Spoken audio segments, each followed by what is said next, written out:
All right. Hello, my name is Sean Higgins. I work for EATON. We are in the Commons Data Center room here at Yale University. So first, I just have to read this disclaimer. The following training program presents general principles regarding maintenance and repair of electrical distribution or control equipment. It cannot cover all possible situations or problems which might arise. Individuals should contact an EATON Corporation representative or other qualified individual if any questions arise. Only qualified electricians who are familiar with the installation and maintenance of electrical distribution or control equipment should perform work associated with such products. All recommendations of the manufacturer, warnings and cautions relating to the safety of personnel and equipment should be followed. All applicable health and safety laws, codes, standards, and procedures should be adhered to. EATON will not be responsible for the misuse or misapplication of this information contained in this program. So this is the UPS right here. If there's ever any problems or questions, my business card is up here. So you've got my mobile number and then my email, and then you also have the 800 number for dispatch, which is 800-843-9433. So if you ever have to call dispatch with a problem, they are always open 365 days a year, 24 hours a day. When you call them, the only thing they need to know is the serial number of the UPS, which if you open the front door, the serial number is located right here on this sticker. And then the 800 number is also listed here again as well. So you have the number on my card and right there. So this is the UPS. So there's a few things going on here. So these two things are your battery cabinets. So you've got two strings of batteries. These doors are held on with a couple screws at the top, and sometimes there's screws in the bottom, but we don't always put those back in. There is a breaker behind this panel. It's either in the middle or it's down here. And then so if you need to turn on or turn off the batteries, the breakers are going to be behind these. So this is the main UPS itself. This is pretty much the heart of it. So you got your touchscreen display. This is what it's going to look like when you first get to it. If you haven't touched the display in a while, it's just going to display the EATON logo, and then when you tap it, it'll wake up. So internally here, these are the UPMs. These UPMs are full power modules that are independent of each other. Like, they work together to support the load, but and each one is rated at 50 kW. So say if you have like 30 kW of load and this UPM fails, then this UPM can still support the load and you can still run normally without any problems, and you still have your battery protection and you're still getting the clean filtered power. This is the input breaker. Just don't ever touch this. There's no reason for you to touch this, so just pretend this doesn't exist. So there's normally a cover covering this. We just took it off for the video. There's usually just a screw up here at the top that holds it in place.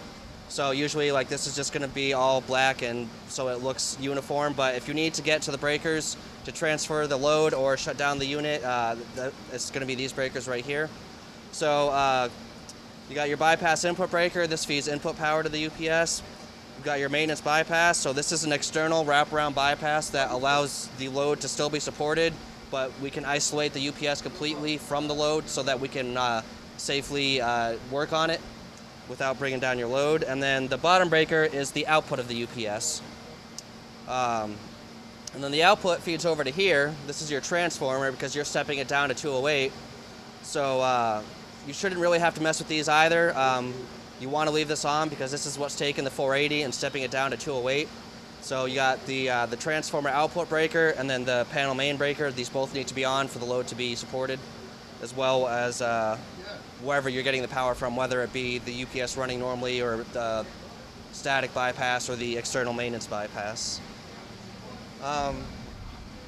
So something important to know about this is there is no user replaceable components on this. If something fails, then someone has to come in to fix it, because these are very complicated systems and you have to know how to transfer it properly, and you need to know like where the components are that you need to fix, and there's a lot going on internally in here. And another internal component to this is there's a static switch down here. It's behind this area. So if for whatever reason we put the UPS on the internal static bypass, then the load is going to be going through that static switch. So basically it takes the incoming building power, it goes into that static switch, and it sends it straight back out to the load without ever going through the power modules. So if you're not running in normal online operation, so if this green light isn't on, if you're, then you're not going to be protected by battery and you're not getting filtered power. So if you're on the internal static bypass or the external maintenance bypass, then you're basically just on regular building power. And which lights show up if you're not on normal? So which lights show up on normal? When you're in normal, That's normal. you'll see green here on the side, and then this indicator on the front, the one all the way to the left would be lit green. And then you can also just tap the screen to wake it up. And then, so see, it's got a graphic here that shows you the power flow within the system.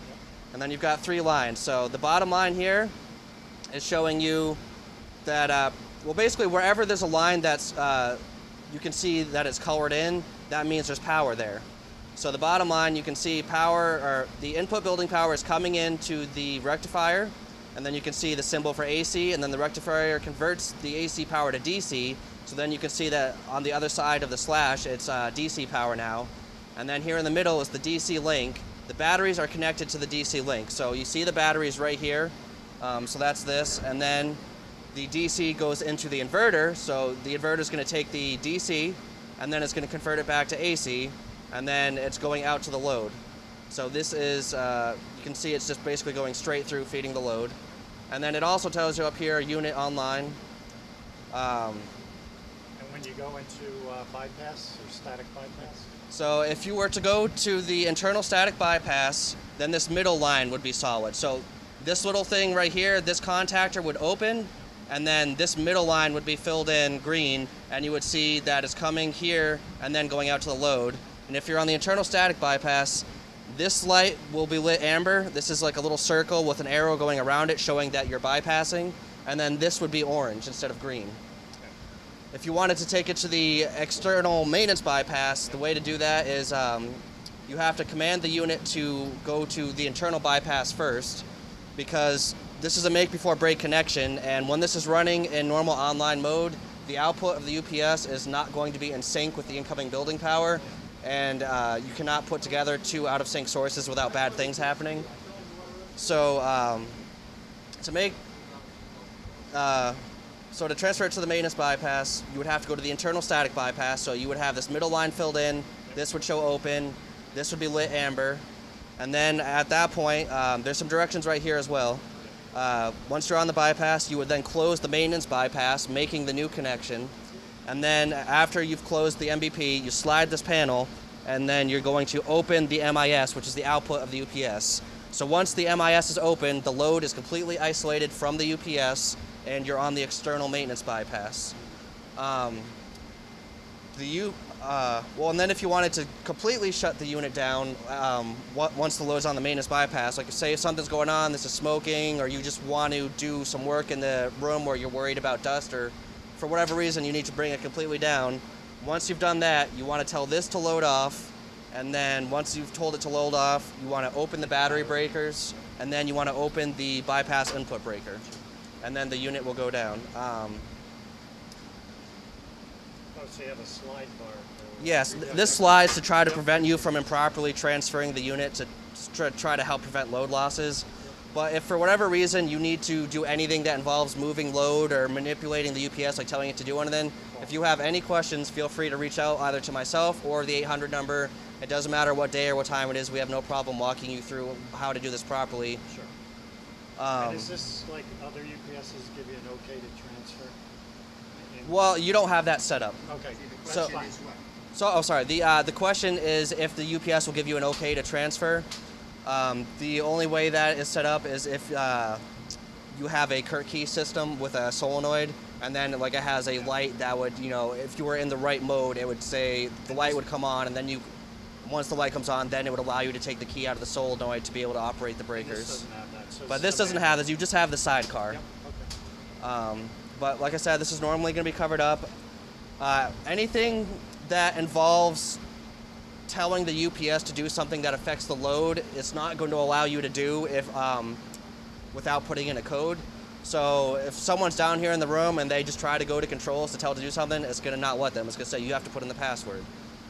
So if you do need to do anything like tell the UPS to go to bypass or something like that, the way to do that is you tap this little LAC icon at the top right corner, It's going to pop up with the sign-in thing. You got to hit the box, and the code for the customers is 4 ones in a row. So 1, 1, 1, 1. And then you're just going to hit the little button there at the bottom right. It's going to tell you that level 1 is authorized. You just hit continue. And then now you can go to controls. And then if you wanted, you could tell the system to go to bypass, or you could hit load off if you wanted to. And then when you try to hit these buttons, it's going to ask you if you want to do that. And then you can hit yes, and then it's going to give you 5 seconds to abort. So if you hit yes and then you realize, oh wait, I didn't mean to do that, you can still hit no, and nothing happens. What about, you need the unlock it in order to see the load? So if I wanted to see the KW usage. So the question is, what do you need to do if you want to see the load? Just looking at meters is not something that is going to affect what the UPS is doing load-wise, so you don't have to have a password in to do that. So see, I'll log it out. So see, now it's back to lock again. You can see that the only tab that's locked is just the controls. Gotcha. So if you want to go to meters, it's gonna, so see the first meter screen just shows you your input and your output, a couple little things down here at the bottom like the ambient temperature and how efficient you're being. But then you also have, you can look at input, the bypass, the output, and the battery meters. So input and bypass are basically just the power coming into the unit. So say you want to look at your output. Go to your output, and then it's going to show you the load on the 3 phases and the total, but you can break it down even further. You can hit show details. Now it's going to show you all 3 phases. It's going to show you the voltage, the current, the kVA, and the kW, and the power factor of every phase. And then over here on the right, it gives you your totals. And then also there's battery meters. So in battery meters, like this is going to show you the battery. So you got your overall voltage of all the batteries together. You got the current. So right now it's a positive current. So that means it's charging the battery a little bit. Like the batteries are already charged, so it's just kind of like less than an amp just to kind of keep them charged. But if you're discharging the batteries, then it would be a negative current because you're drawing from the batteries. And if you're charging, it's positive. And at a discharge, does it show time limit? You know, well, it's got what you have left. So if you're discharging the batteries, a couple things are going to happen. This will be on green, and then the lights on the side will be flashing, if I remember correct. And then the battery indicator here, right next to online, would be lit amber. Yep. And then you would see that the current would show negative, that it's discharging. And then up here, you've got an estimated runtime meter. So this number, take it with a grain of salt. It's not completely accurate. It's just based on a simple algorithm. So the unit just looks at the current load applied to it, and then it'll look at what batteries it knows are connected to it, and then it'll give you a rough estimate.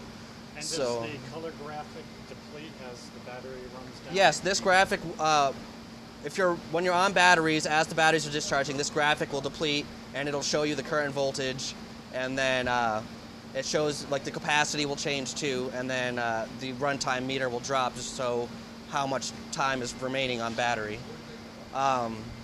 So at your current load, the unit is estimating you have about 800 minutes on battery, but I know you don't have much stuff hooked up right now, so that's to be expected.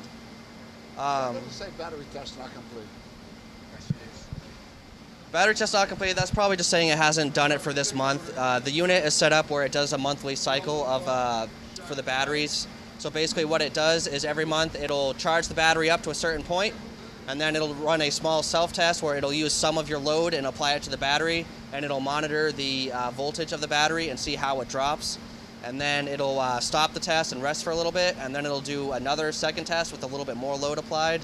And then after that's done, it's going to recharge the batteries, and then it'll let it rest for about 2 weeks. And then during that rest period, it'll still be monitoring the voltage. So if the voltage drops below the pre-programmed threshold, the charger will kick on automatically, even if it hasn't hit the 2 weeks or whatever.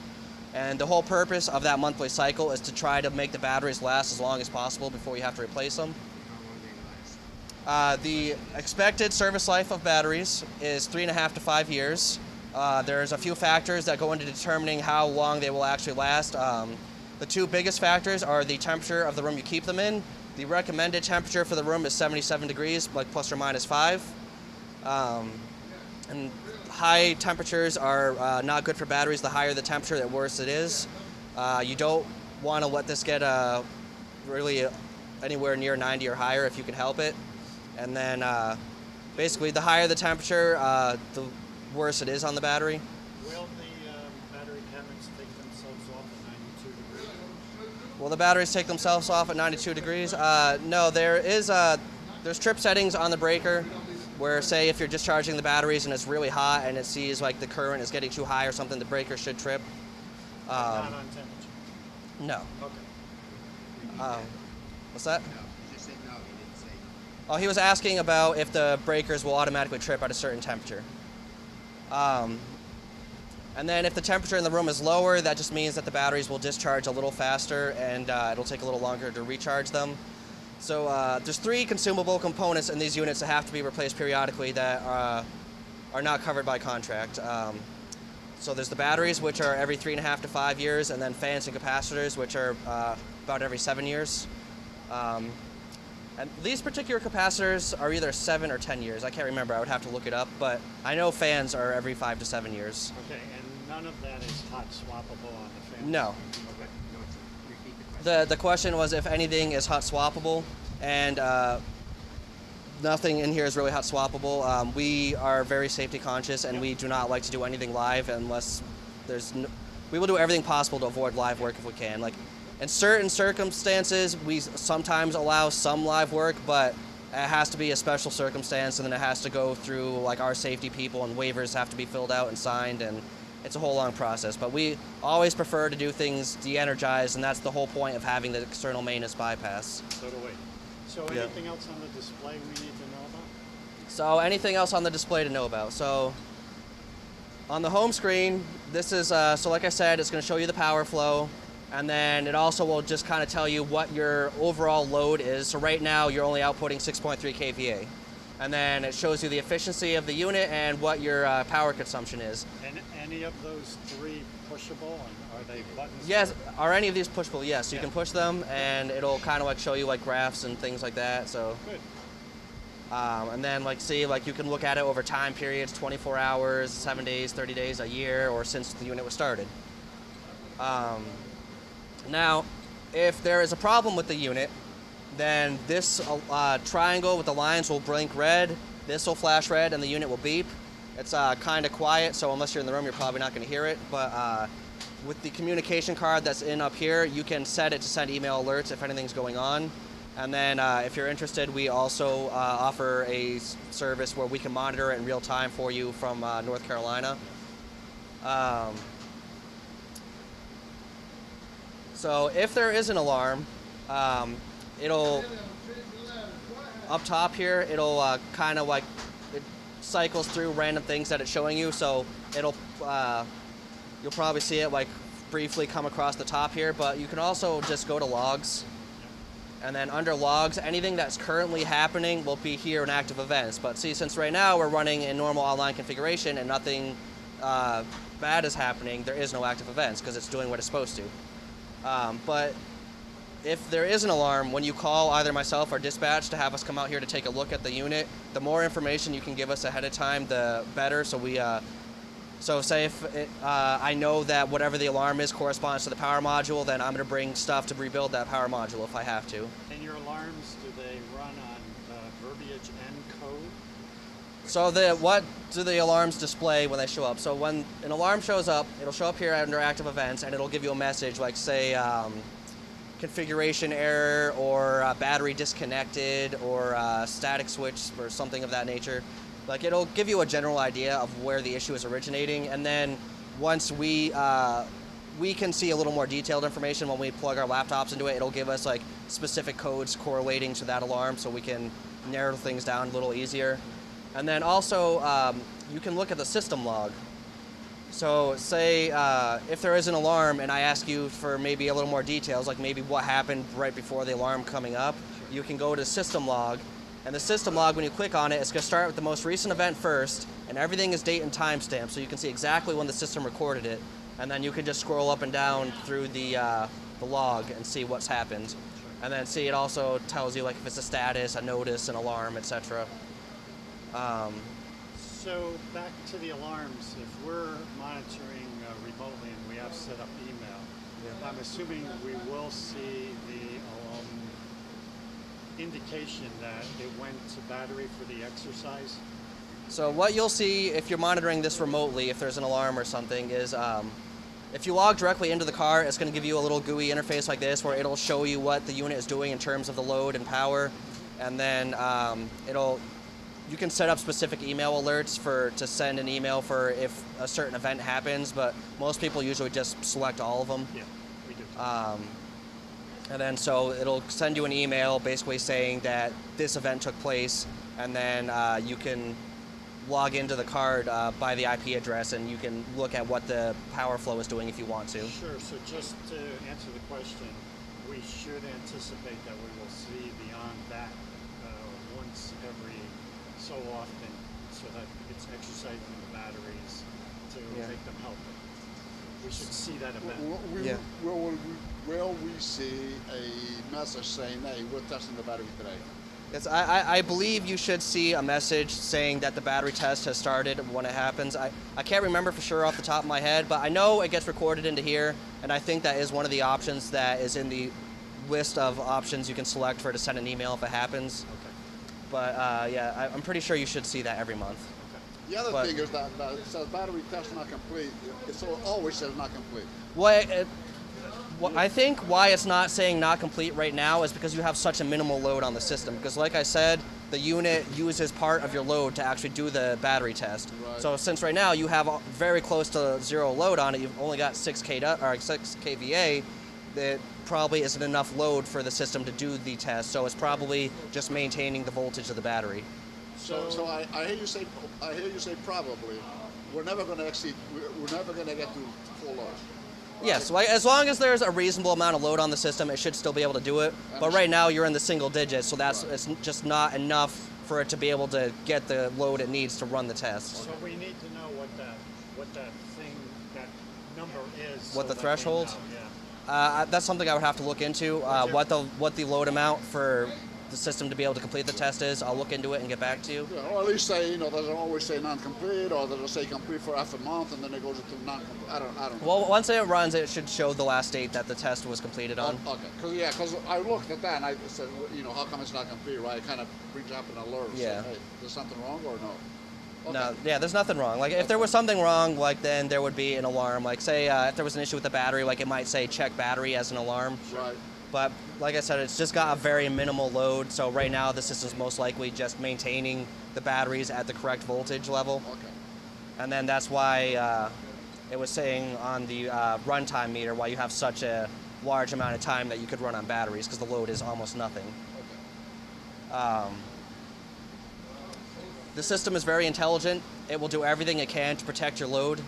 So say if there is some type of failure, say one power module fails, as long as your load is less than 50 kW, the other power module will be able to support the load the way it is now. So like you would still be getting filtered power protected by battery.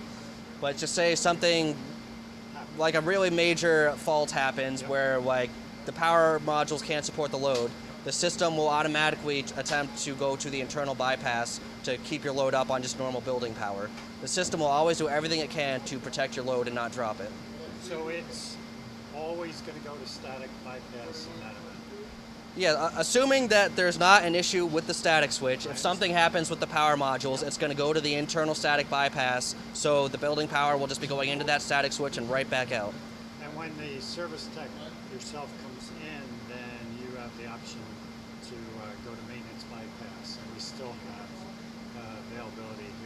Yeah, so if there is an issue and one of us comes in to take a look at the issue and we need to work on the system and maybe like get in there and inspect or replace something, with it on the internal static bypass, we can still make the transfer to the maintenance bypass and then without interrupting the load, and then do what we need to do. And then this basically never happens, but just like as an FYI, like if anything does happen, like something where just for whatever reason there's a major fault and just like everything fails and this dumps the load, and then you don't trust the unit until we look at it and you want to still get your load back up as soon as you can, then you can just close the maintenance bypass and open the MIS. But like I said, you can't do that if this isn't online. Gotcha. So if the unit is either in bypass or if the unit just has no load on it at all, then you can close the maintenance bypass. Yep. Just don't ever try to manipulate the maintenance bypass with it online. Yeah. So for preventive maintenance, we recommend that you let us come in at least once a year to get this looked at. Like annual is the recommended amount for service. And when we service these, what we do is we'll come in, I'll download all the data from the system, I'll like review the history log, I'll look at all the meter readings, and I'll just look for any discrepancies.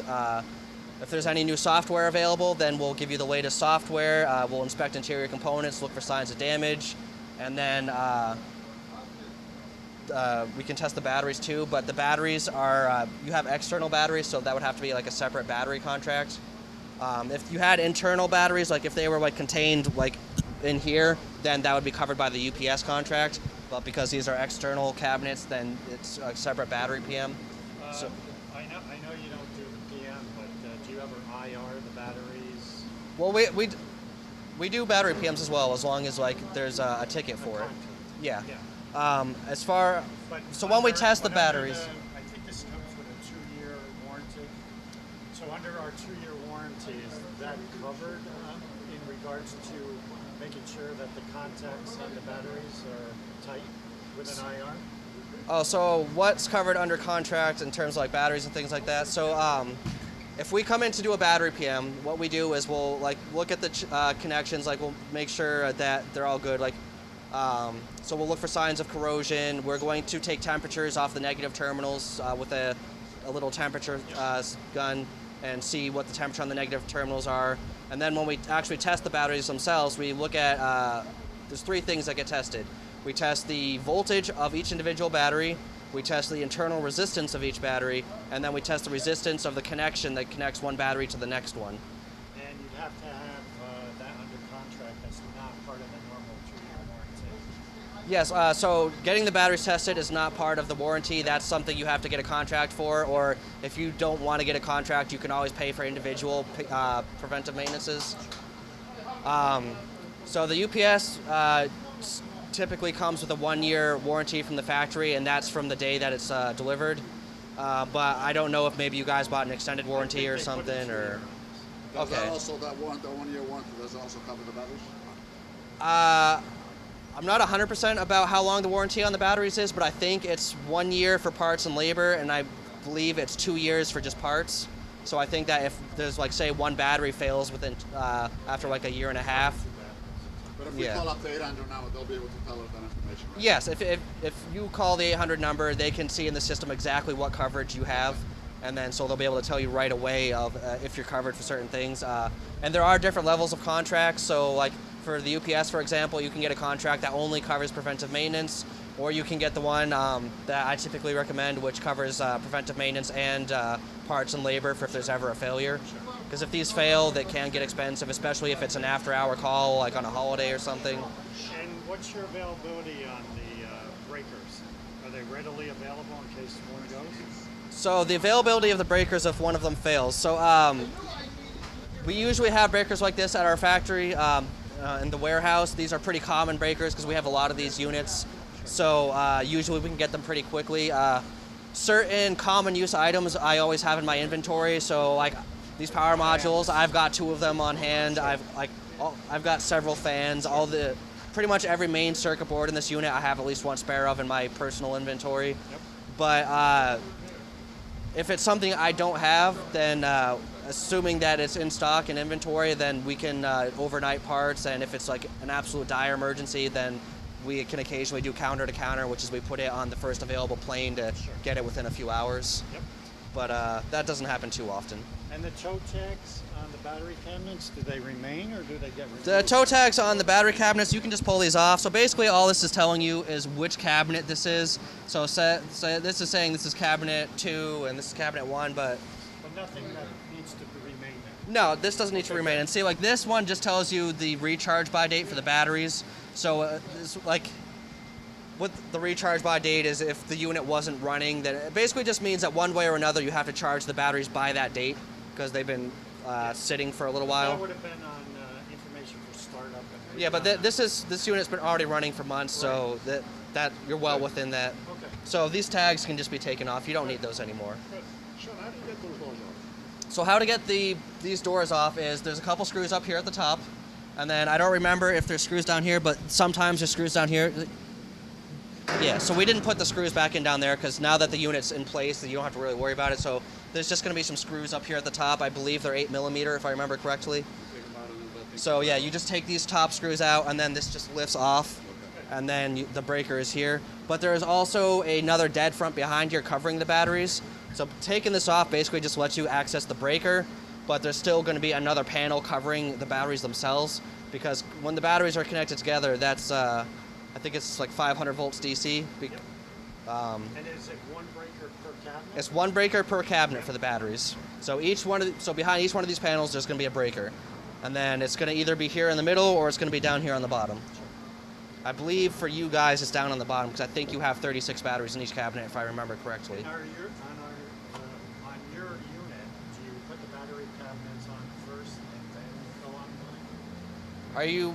In other words, the breakers have to be turned on to battery cabinets before you put it in an online. So you don't have to mess with the battery breakers in order to make the unit go online, but as soon as you turn on the unit, if the battery breakers aren't closed, it's going to give you an alarm saying battery disconnected. Sure. So pretty much as soon as you turn power onto this, you can turn on the battery breaker. Okay. So it doesn't have to be in online for you to close the batteries. But Okay. if the breaker is open, the unit's going to yell at you and give you an alarm. Sure. Anything else? No, I think that's the main points. Oh, and you got so you got your cards up here.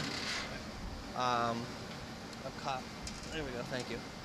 So you got the blue card, which is your communication card, which you've got the network connected to. You've also got the environmental monitoring probe connected to it, which will record temperature and humidity. And then you've got two of those actually. And then you also have an industrial relay card, which I think you wired some stuff to that one, if I remember right. The relay card is basically just for, it sends signals depending on what the unit's doing. So like say if you have a remote monitoring panel or something like that, you can connect it to that. In the black box above? That's just a surge protection device. So the black box above the unit is a surge protection device. So a TVSS? Yes, it's a TVSS. Okay. Or at least I believe it is. I really don't deal with It these. should be.